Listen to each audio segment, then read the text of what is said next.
Interaksi komponen biotik dan abiotik pada siklus fosfor dan siklus nitrogen.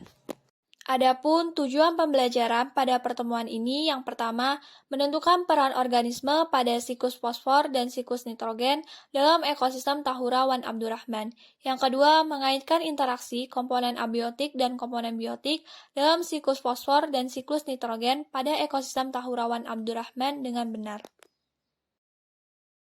Di alam, banyak terdapat nitrogen dalam bentuk gas nitrogen, sedangkan untuk senyawa fosfor terdapat di bumi dari batuan sedimen yang terbentuk dari puluhan tahun lamanya.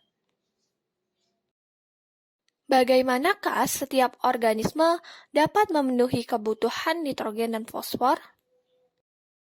Di Taman Hutan Raya Wan Abdurrahman, terjadi siklus fosfor dan siklus nitrogen yang akan melibatkan komponen biotik maupun abiotik.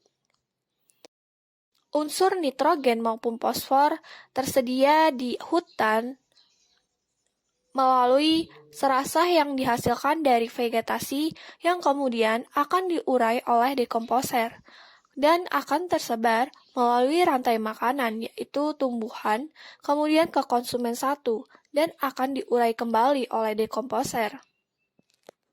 Bagaimanakah peran setiap komponen abiotik dan biotik pada siklus fosfor dan siklus nitrogen?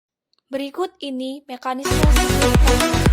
Oleh air hujan, fosfor dari batuan akan larut dan masuk dalam aliran air dan tanah.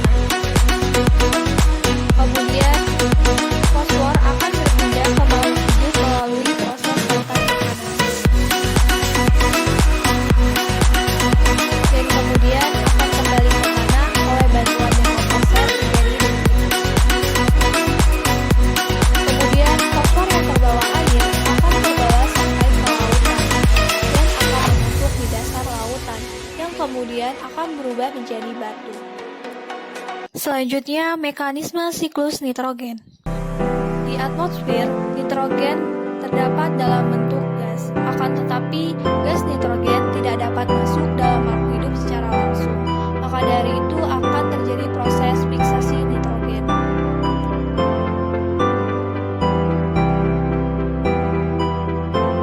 Gas nitrogen akan diserap oleh akar tumbuhan polong-polongan, di mana pada akar tumbuhan tersebut terdapat bakteri Rhizobium yang akan membantu mengubah nitrogen menjadi amonia. Kemudian, amonia akan diubah menjadi nitrit dan nitrat oleh bakteri nitrogenase.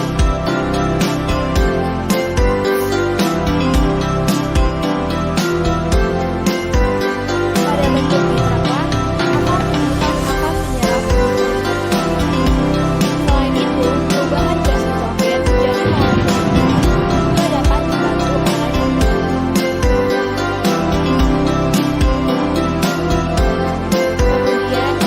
nitrat akan diubah menjadi protein oleh tumbuhan, yang kemudian tumbuhan ini akan dikonsumsi oleh konsumen seperti hewan ataupun manusia, sehingga kebutuhan nitrogen pada organisme dapat terpenuhi.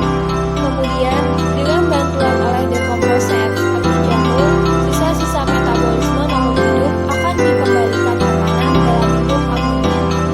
Setelahnya, oleh bakteri denitrifikasi, amonia akan berubah menjadi gas nitrogen dan dilepaskan kembali ke atmosfer.